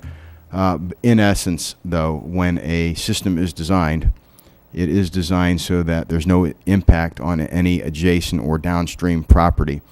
If, for instance, there is sheet flow across a large flat area and you do want to build a project in the middle of it, that sheet flow has to be accommodated. Generally, it's collected in a perimeter swale and it's directed back into another form of flow. There you go. Thank In other you. words, it's not an impediment to the sheet flow. It doesn't block it to where it's got to go someplace else. It has to maintain its natural course. It has to be accommodated, yes. Okay. All right. Yes, Steve? I'd like to have the floor back if I could. Well, let me. No, that's I'll fine. come right back to you. Okay. No, I'll yield the floor. All right. Go ahead. Thank you. Okay, so talking about sheet flow, you've got different kinds of sheet flow. You've got what's dropping on the land there itself, and then you have that wall of water coming at us from Lake Trafford or other areas. That 2009 was a crazy flood because it came to us 3 days after, and it hardly rained in Bonita Springs. What do? It's a tsunami, basically, right? So, because this is the place where we could make some fixes, and I have to disagree with, like, if you're going to impound the water there. One of the things that happened with Spring Creek, which is one of our opportunities here, a very expensive one, was that we have built stuff in the way of being able to get that water out. We've ditched and diked a lot, but you're not going to restore your natural waterway. So, yes, I agree with you. Restoration's very expensive. You got a nice river right now. I want to ask you, okay, so sheet flow coming from somewhere else. And in our study area, there's an approved clomer, so that, meaning there was a permit given so that a property at the corner of Bonita Grand and Bonita Beach Road is going to be allowed to reconfigure the Kiel Canal system there and put it over to Pine Lake Preserve. Okay, that's bringing water up to this area. How will this affect, and I know we haven't studied this, but because that permit was given, right, it'll have a very good effect potentially on water quality. But how will that affect water quantity? And was that taken into consideration with some of these water concerns bringing water into the area with that rehydration of Pine Lake Preserve. He knows what I'm talking about because you represent that property. Yep. It sounds like if it was a CLOMAR or a LOMAR, and that's an CLOMAR, action yeah. to the FEMA, and the federal government looks at adjusting maps. I don't know the particulars about that development, but if it was a LOMAR or a CLOMAR, it was a revision or an action with FEMA. It may not have changed anything physically on the ground. I don't know that. I'm not familiar with that. I do want to go back, though, and you're exactly right. This drainage basin is so large, a lot of the water originates well north or east of here, and it wouldn't be uncommon for that water to take 3 days in sheet flow to make its way from where it fell on the ground into this area. Hits I-75 and it stops. But that is, you have the good picture of the sheet flow where that it hits the ground miles away, and it's going to very slowly sheet flow across that land until it either hits tidal water or it hits something that prevents it from reaching tidal water. Right. Okay, good. Stephen? Not really. Go ahead. More later. More to come. I'm not surprised the citizens are confused. Steve, put the mic. I'm not surprised everyone's confused because I've read and I reread all the work again this week, and it's mixed. Frankly, you can't make a statement that it does or does not. If you look at the Rawls report and you do the calculation, it may seem like a cup of water out of a tub, but 156,000 gallons of recharge is about what that report would indicate it is. Whether that's a cup of water or not, I don't know, but it's water that's being recharged. When we talk about the flowways, it's confusing there too. I mean, we get different reports, we get different opinions on what the flowways do and don't do. So when we look at the public and try to best represent what the public wants, I'm not surprised they're confused because I'm confused too. I have what I think is probably a good base to start on what flowways look like right now. My intention over the next couple of weeks is to speak with as many people as I can who I think have, including the South Florida Water Management District, and ask, well, what if we built there? What if we built there? What happens to the flowways? What do we do to make this right? Because until I have it clear in my mind, I can't make an honestly correct, in my opinion, right decision. So when we stand up here and try to tell people this is what it is, I don't think they're going to believe us because there's too many differences of opinion even in these reports. Finally, 20 years from now, there's going to be building out in that area. There will be. I guarantee you, there will be. But it's going to be with caution, and it's going to be with the agreement, at least the perception of an agreement from the citizens that it's not going to harm this quality of life of the city, anybody in this city. So, yeah, the thing I most appreciate about this version of the report is the way you approached it, because I was very disappointed in the first report with public input. You've clearly made that right. You've gone to the right people. You've gone to all the people you can. So thank you for that. I'm not convinced, but I intend to have a clear position before this is over. Thank you. Thank you. May I address that? Yeah, go ahead. The issue of flowways comes up a lot. Flowways are a very detailed look at the lay of the land, much more detailed than we can get at this point.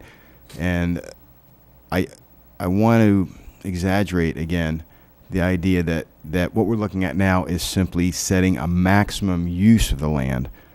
Unless a developer or landowner goes through the zoning process and all local, state, and federal processes, they won't do anything out there. And it's at that level of detail where you will be able to look at the land and say, a flowway was here, it needs to be reestablished.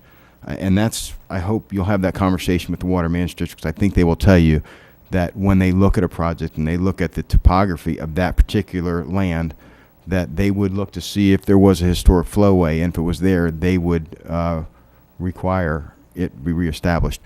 We are not at that level of detail where we could even think of doing that. I understand. I have complete confidence in South Florida Water Management District, and that's why I intend to go there. But just one last comment, Mr. Mayor. Sure.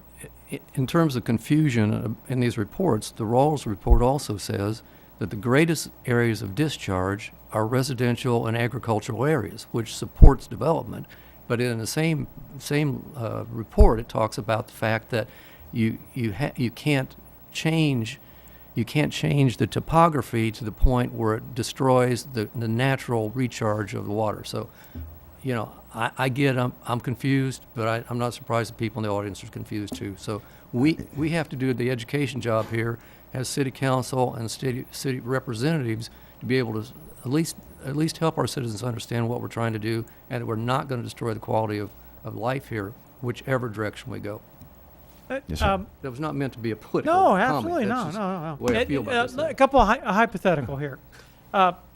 Just out in that area, let's say that there is some, let's just say it's a given that there is some recharge that occurs in that area. Will the amount of development that was proposed, that maximum amount of development, will that end the recharge that happens there? No, and I'm glad you asked the question. I didn't answer that because it would confuse people more. If Well, I that's can't my say, job. I can't. I can't say on one hand that the surface water does not contribute to our raw water source. On the other hand, next tell you that, by the way, there's enough surface storage. So I'm sticking to the statement based upon the information I've looked at that the surface water does not significantly contribute to the raw water source. Now, if then you look at what does happen to our surface water storage, if you look at the existing conditions, there's residential subdivisions out there without any water management system, so any water that hits that leaves. It doesn't have a chance to percolate into the ground. By the same token, a large part of the land out there is existing agriculture, and again, the water in agriculture is manipulated. It hits the ground, and it's ditched and dike, and typically doesn't have a chance to percolate. So if you replace that with water management systems which now have lakes that store and hold water all year long, there are large areas, typically 15% of a project. In this area, I expect that it would probably be closer to 20%. That's 20% of any development that would be lake and would have water in it year round and recharge. But I don't think so that. there is an obvious potential that anywhere you go in the city of Bonita, water actually soaks into the ground, regardless, unless you concreted the whole thing over, which that's not going to happen, right? Water soaks into the There is a ground. potential still, for even if it's a recharge area. The point being, if it's not a significant, just dire, important recharge area, you can take care of the recharge that occurs there through the retention areas and through the things that this output water management makes you do. Sure. As I mentioned, I would suspect that with water management systems in place, you probably would have more surface water recharge surface than you do today because of the characteristics of the surfaces out there. Okay, and the one last point or maybe contention is that the real boogeyman here, so far as the cause of flooding, is I-75. In my opinion, yes, and I think that's probably a conclusion in most, if not all, the reports. I-75 is the barrier. So, like you said, it's the side of the bathtub, and well, you didn't say that, I just did, but it's the side of the bathtub. So, regardless of what you do around that area right there, those areas can be accommodated. But we do need to concentrate. Regardless, we should concentrate on finding other ways to go ahead and get through I-75 safely and without doing harm. And one other point I want to make about, there has been a statement made that, you know, when we do something here, we need to be sure that we do no harm to any of our existing other residences. Well, that's true with anything that we do. Absolutely. Everything that we do should be done with that thought in our mind. Every zoning case, it doesn't have to be DRGR. So that, I don't want anybody to think that DRGR is different in that regard. Everything that we do, it needs to be that Hippocratic oath, I guess, which is do no harm. First, do no harm. And if I left that opinion, I apologize. No, not at all. I just want to make that clarification. Anything else? Bill? Thank you, Ben. Carl, you did a lot of paperwork, and I read it all. And does anyone on your staff live in Bonita Springs? Here in Collier, Pine Island, and on our staff in the office, I can't say, but no one on this team lives here. I Okay. will tell you, though, that I've been in Lee County for over 50 yes, years. and you're from Bristol, Pennsylvania originally, right? Or your family was? Yes. Okay. Good memory. Ben just stated about the I-75 situation, which is where the water can't get out to the Gulf. Excuse me. Can you hear me now? Okay, I'll get on top of it. My wife and I have lived here for 20 years at Worthington Country Club, and we've experienced the flooding that occurred over those years. And as a representative of the people, it's important for me as their representative to look at all the facts and come to some conclusion. The water situation is a gigantic problem as I see it, but even more so, the quality of life that we have in Bonita Springs in the total city is wonderful. We have residential construction going on in 8 communities in the city right now. We have approvals for an additional 3,000 east of I-75 out near Village Walk that haven't even permitted. We have Logan Boulevard coming up from Immokalee in 2017, which will impact us that live east of I-75. We have roadways that, because of the mine, Bonita Grande basically is now a rough road to drive on. The number of cars that will happen should this project go forward, the size of it, on top of the 4,500 homes that are being or will be built east of I-75 already approved, will be a nightmare, in my opinion. Just the traffic alone, plus the water. So, Donna Stone today asked a lot of questions. She happens to live in Worthington Country Club. I think they were valid. You talked about a school. The only thing I know that they own 40 acres out there, and that was going to be a bus depot at some point in the future. I don't have any more information than that. That was their original intent. So all I know is that the quality of life in Bonita, I don't want to see our city become more like the East Coast, where it just spreads and spreads and spreads. And all the people from the conservatory and everything, I understand their points also, but I'm very much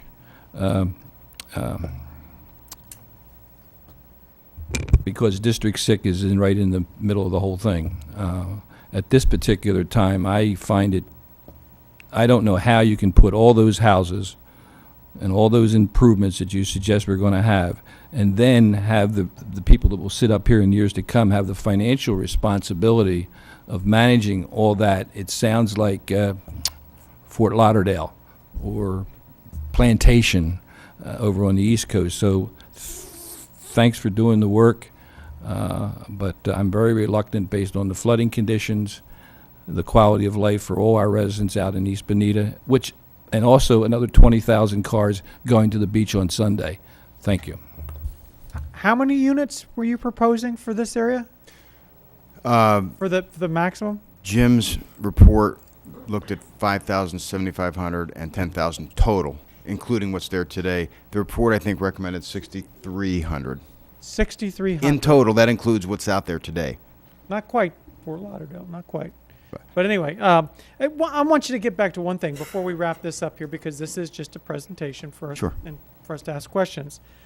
Now, one of the things that I always hit you with is that you need to, there needs to be a why behind this someplace.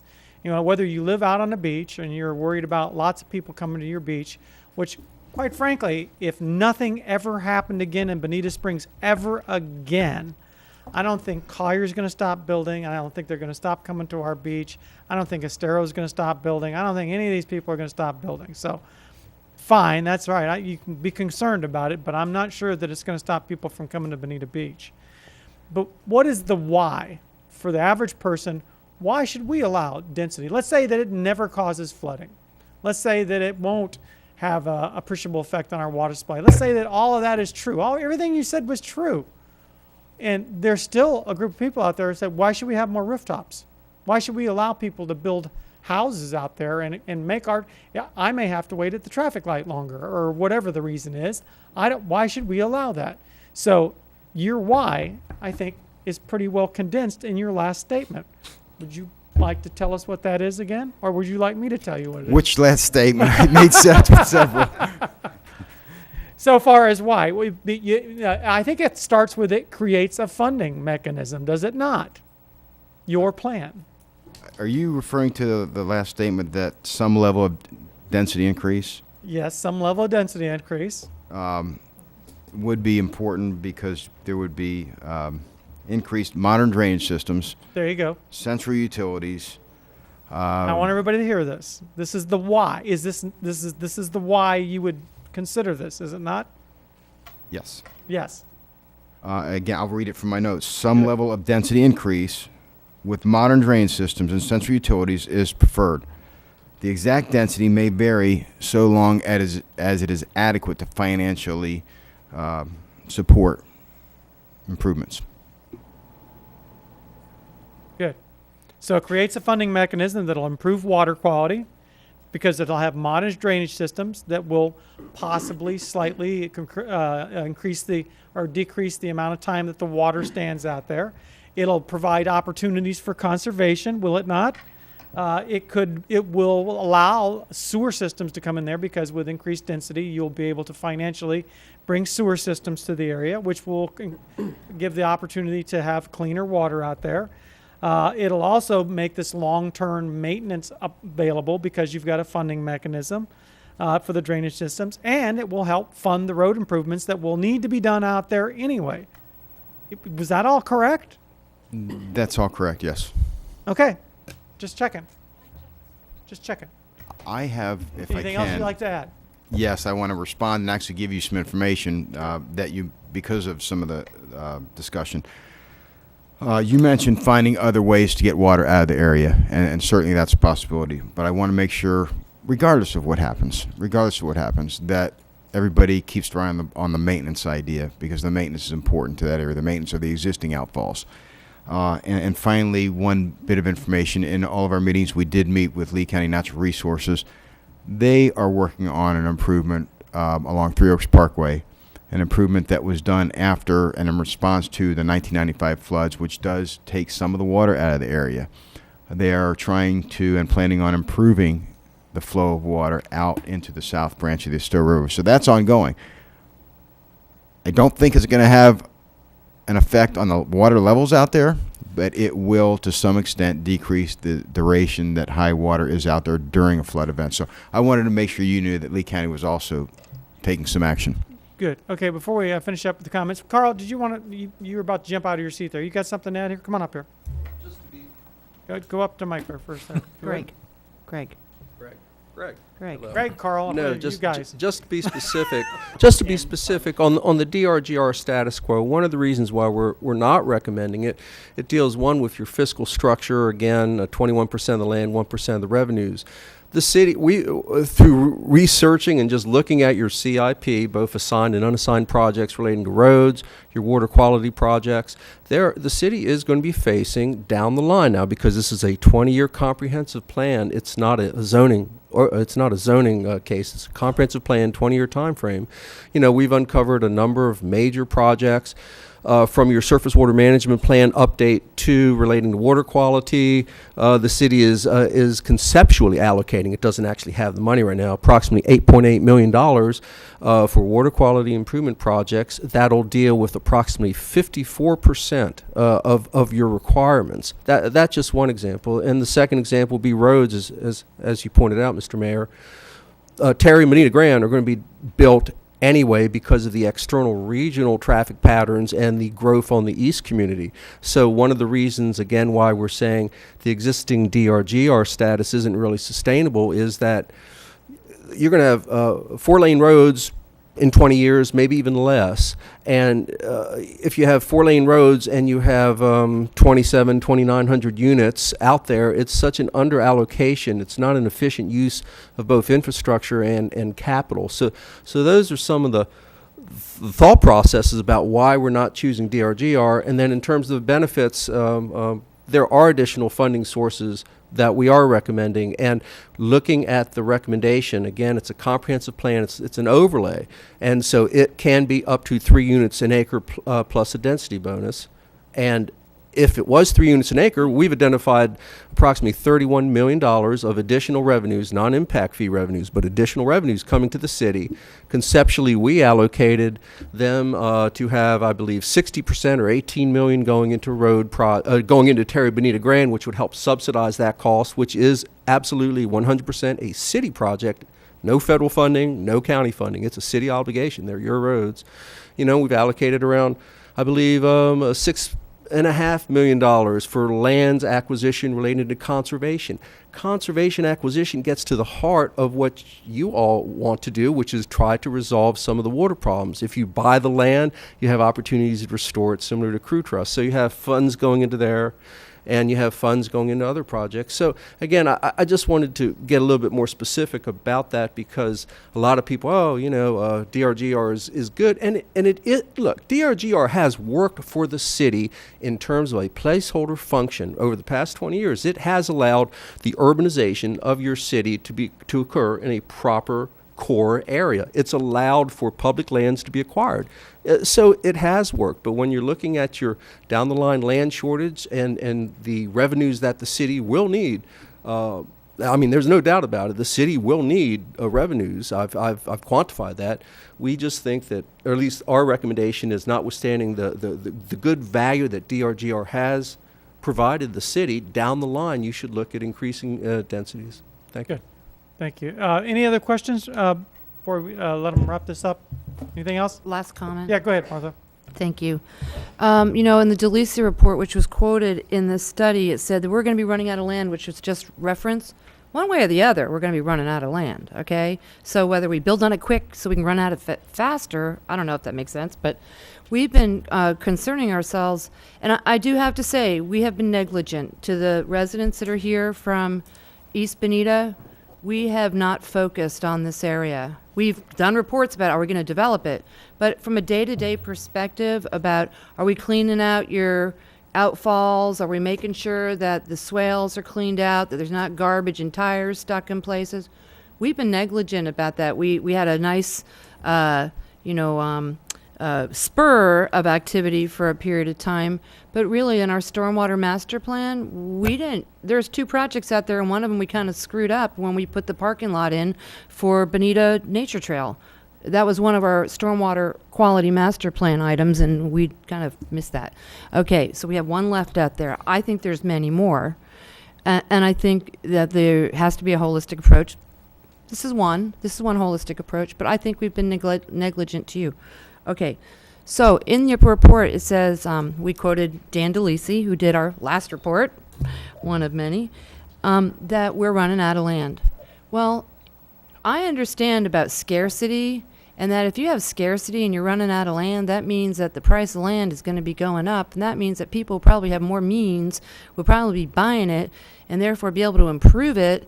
So to me, that's not really a great argument, like, oh, we're running out of land, better develop. It just doesn't make sense to me, especially since we've invested, and this I want to know, when we look at a specific area, we're studying a specific area, but it has an overall impact, 1, on our budget, we just talked about that, but 2, on where development is going in the city. We're talking about putting it out there. We've been focusing on Old 41 redevelopment, and now we're taking up a US 41, corridor effort. It will draw new development away from where we want it to be. Currently, I mean, we've said this for a long time. Well, if we approve this thing, then it'll draw people to build in over here, and we want infill development. And Old 41 is going to work because we're going to infill develop. But now we're talking about not doing that and bringing commerce, which you've already done, over to the east side. Now we're going to be drawing away not only from Old 41, New 40. You can tell I've been here a long time. New 41. Over to East Bonita. So to me, it seems like a rather scattershot kind of approach to planning. Let's focus. Do we want Old 41 redevelopment? Do we want to focus on maintaining our commercial corridor on US 41 and helping them improve? that's part of also the confusion, not only of the water, but of what our city focus is. Now, if we look at Sanibel, and this might, okay, I got a question.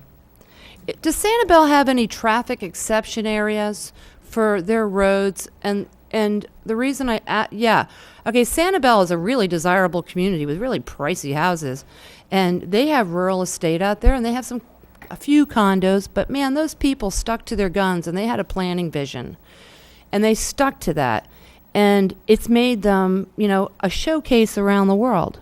What is it they've done? They've done low impact development like you presented. I like that. But they said, you know what, we're not going to put up condos. They fought for their island. And I think, maybe we could, and I know it sounds crazy, we can either go, I don't want to list another place that's not desirable, but we could go in the right direction and not load it up. And that is what I would prefer, because eventually we're going to run out of land anyhow. But we can annex some more, but I kind of doubt that our neighbors to the north would really appreciate that. And here's the other thing. I'd like to see Edison Farms conserved. Why? Because that's more watershed that could possibly be displaced.